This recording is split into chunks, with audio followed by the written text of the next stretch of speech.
Oh baby, this guy love. I love the way you call my name.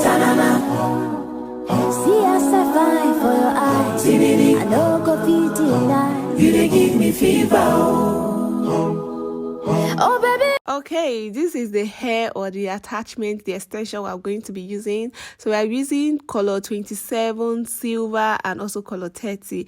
The silver color is a darling product, and while the other colors, which is 27 and also 30, color 27 and color 30, are all Xpression products. Hi everyone, welcome back again to the channel. Thank you so much for tuning into today's video. How are you doing today?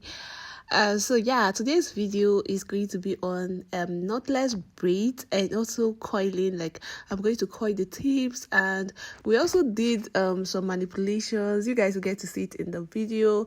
So yeah, the coils are totally different. So you guys, I would advise you to watch the video from the beginning to the end so that you see how I'm going to coil the hair. I really want you guys to learn this. So yeah, do not forget to share the video to friends and family. Leave a comment in the comment section below, and also give the video a big thumbs up.